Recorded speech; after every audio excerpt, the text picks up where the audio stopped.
This is Adam Gorney, Rivals.com, here with new Virginia coach Tony Elliott in Charlottesville. Must feel pretty good, right? I mean, what have the first few weeks been like for you? I know you hit the ground running and everything is kind of a whirlwind for you, but what's it been like for you personally?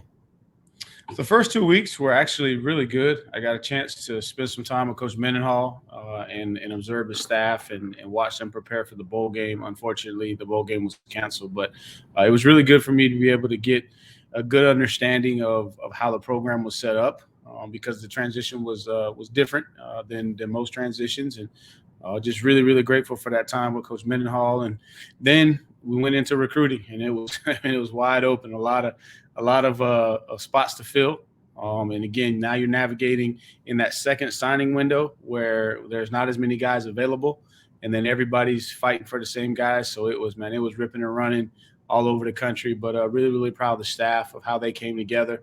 Hosting official visits for the first time was a potential challenge, but I tell you what, the guys just jumped right in with the staff and the recruiting department and operations, and everything went smoothly. So off to a good start. Really incredible how this happened from really the humblest beginnings to going to South Carolina as a kid, getting the opportunity to go to Clemson, to coach at Clemson, and now this.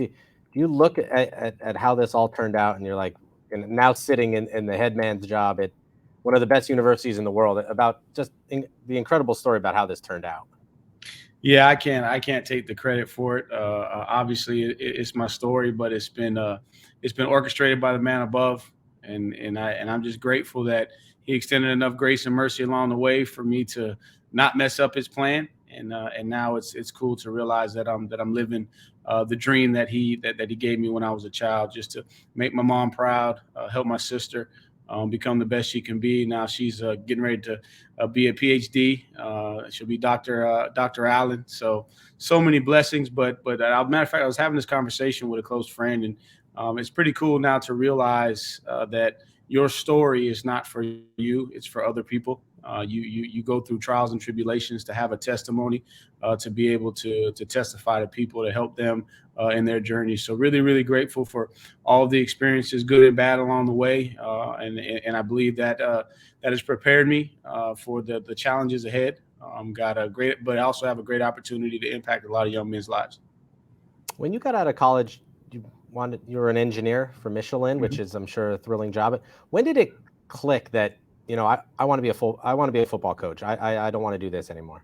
Right. So about a year and a half in, my boss could tell that I was, something was going on internally, and obviously did my job, did it at a high level, but didn't quite have the energy and enthusiasm. And I was teetering back and forth on, going back to sports or staying on the career path because of all the work that I put in. And so I volunteered at a high school, there, Easy High, and man, fell in love with it. And then I knew that I needed to make the change, and was fortunate enough to be able to get my start full-time at South Carolina State. My fear is that my boss is seeing my enthusiasm too at a very low level. Find another job, not being an engineer though. Let's talk about the recruiting class. January, super busy. It seemed like you really wanted to focus on getting offensive linemen and filling out that group. Was that a big focus for you guys? Oh, that was the number one focus, because if you saw three of the players that we were counting on coming back, really good players, talented players, decided to move on to other universities, and so you lost a ton of experience, a ton of starts, and so now we were going into a situation where nobody had really experience on the offensive line, and then the numbers, because of the guys graduating and because of guys transferring and moving on, you were down to sitting there 8-9 offensive linemen. And that number is usually 15, 16, maybe 17 in some instances. So we had a big point of emphasis there, and then also wanted to get some help on the defensive line. You saw one of the best players, that we had last year, transferred to another school in the conference. So we needed to replace that production and that talent. And so feel good about the two guys that we were able to sign defensively. One a high school guy that I think's got a ton of upside, and then a grad transfer that's had a really good career in the Ivy League, and comes in with 2 years to give us an opportunity to use his leadership to help us build. But then also he has 2 years to hone his craft for the next level. So excited about the guys that chose to come to the University of Virginia. They all had opportunities to go other places, but very, very grateful that they chose to believe in the vision that I have for this program, and decide to be forefathers and come help lay the foundation so this program can be on solid ground as we build. There are a lot of times when a new coaching staff comes in and unexpectedly, and the quarterback is out the door in the first day. You didn't have that situation, but still signed 2 quarterbacks. We probably have Delaney Crawford's ranking completely screwed up. But what did you see from him that you really liked and that you can kind of bring in as maybe a dual threat guy that gives you a different option? Right. I mean, he's dynamic, and he's got something that you can't coach, and that's speed. He can absolutely run, and he has a passion and a desire to be a quarterback, and so that's what I liked about him, because I'm sure there were a lot of schools that told him that he could easily go play another position, and probably told him that he could play quarterback, knowing that they're probably going to move him out of position. But I think he brings a skill set and a dynamic, and I was at Clemson with Kelly Bryant, and just watched his development and his ability to work at his craft, to be able to play at the highest level and lead a team to a college football playoff.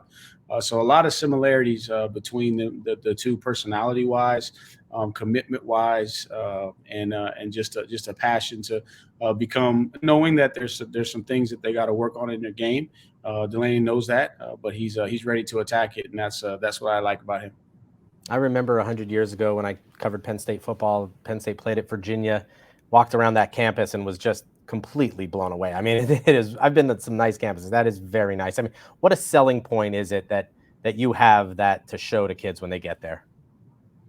Um, just mentioning the campus, there's so much history. There's so much history, and so much opportunity to create history moving forward because of the experiences, and just the concept of learning at this university is different than most places. It's an experience. It's a learning experience, and this is just a small portion of your life journey of learning. And so you got an academic reputation that, in my opinion, holds weight with anybody. You can put that degree down on the table from the University of Virginia against anybody, including the Ivy Leagues, and you're going to have instant credibility because they know if you've graduated and you've been tested and put in the fire and you've persevered. And then an opportunity just to let's take football to a level of where the brand, when we wear it in football, is synonymous with the brand of the institution from an excellence and tradition and history standpoint. Excellent. That is new Virginia coach Tony Elliott here with Adam Gorney for Rivals.com.